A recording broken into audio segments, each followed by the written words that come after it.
Hello friends, কেমন আছেন সকলে? আমি তো খুব ভালো আছি। আর এই ফুলটা আপনাদের কেমন লাগছে অবশ্যই কিন্তু কমেন্টে জানাবেন।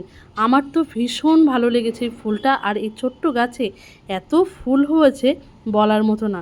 তাই ভাবলাম যে আপনাদের সঙ্গে শেয়ার করা যাক। তো আমার নতুন একটি ছোট্ট ব্লগ ভিডিওতে তোমাদের সকলকে জানাই স্বাগত। দেখো, কাল চলে গেছিলাম দিদির বাড়ি। দিদির বাড়ি কোথায়? চাঁদপাড়ায়।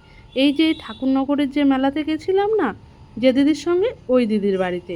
কাল তো বৃহস্পতিবার ছিল, আর সেজন্যই সকাল সকাল আমি উঠে কিন্তু রেডি হয়ে গেছি। আর এখন দেখো যাব বলে বাসের মধ্যে বসে আছি, যেহেতু বাসেই যেতে হবে। তো চলো, কেন হঠাৎ করে গেলাম দিদির বাড়িতে, কেন, সেটা তো তোমরা পুরো ভিডিওটি দেখলে বুঝতে পারবে। আরও একটা কথা বলতে চাই, আমার এই ছোট্ট ছোট ভিডিওগুলো, মিনি ব্লগগুলো তোমাদের কেমন লাগছে অবশ্যই কিন্তু তোমরা কমেন্টে জানাবে। না জানালে কিন্তু আমি ঠিক বুঝতে পারি না, তোমাদের কমেন্টই কিন্তু আমরা বুঝতে পারি। তো দেখো, দিদির বাড়িতে চলে এসেছি। আর এদিন ছিল দিদির শাশুড়ি মা মারা গেছে, তো তার কাজ, সেই উপলক্ষে কিন্তু এসেছি। সত্যি কথা বলতে এত গরম পড়েছে যে এই মুহূর্তে কোনো অনুষ্ঠান বাড়িতে যাওয়াটা ভীষণ কষ্টকর। সকাল সকাল পৌঁছে গেছি, তবে যাওয়ার পরে যে গরম, সত্যি মানে অস্বস্তিকর লাগছিল। মানে এত গরম, সকলে আসলে পরে সকলের সঙ্গে কথা হলো, গল্প হলো, বেশ ভালোই লাগছিল। এই দিদির বাড়িতে আমি যখনই যাই আমার একটা জিনিস খুব ভালো লাগে, দিদির বাড়িতে এত ফলের গাছ, যেটা দেখলেই মনটা ভালো হয়ে যায়। তো চলো, তোমাদের সঙ্গেও কিছু শেয়ার করি। আর সত্যি কথা বলতে এত গরম পড়েছিল না, মানে কি বলবো, গরমে মানে একদম অস্থির লাগছিল।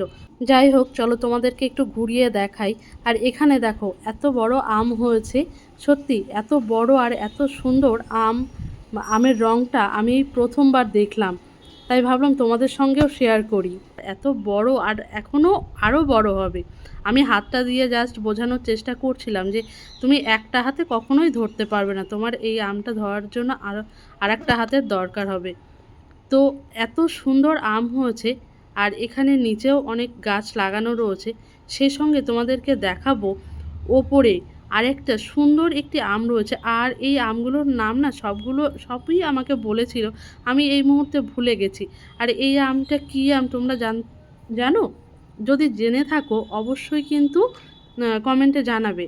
আর এগুলো কিন্তু সমস্ত গাছে কিন্তু গ্রাফটিং করে করে আলাদা করে বসানো। দাদা নিজেই করে এই কাজগুলো, আর করতে ভালোবাসে। আর এই আমের কালারটা দেখো, এত ছোট আমে এত সুন্দর রং হয়েছে না, দেখে এত ভালো লাগছিল। তো ভাবলাম তোমাদের সঙ্গে চলো শেয়ার করি। তোমাদের কেমন লাগলো অবশ্যই জানিও। আর তোমরা কে কোথা থেকে দেখছো, আর তোমাদের ওখানে এই আমগুলো পাওয়া যায় কি না সেটাও জানিও। আর এই ফুলটা দেখো, যেটা প্রথমেই তোমাদেরকে দেখাচ্ছিলাম, এত সুন্দর হলুদ পাপড়ি, আর ভেতরে একদম টকটকে লাল রঙের জবা ফুল। ছোট্ট একটা গাছে এত ফুল হয়েছে, প্রায় 5 থেকে 6টা ফুল হয়েছে এই গাছটাতে। আজকের এই মিনি ব্লগটি তোমাদের কেমন লাগলো অবশ্যই কমেন্টে জানিও। দেখা হবে অন্য কোনো দিন, অন্য কোনো সময়।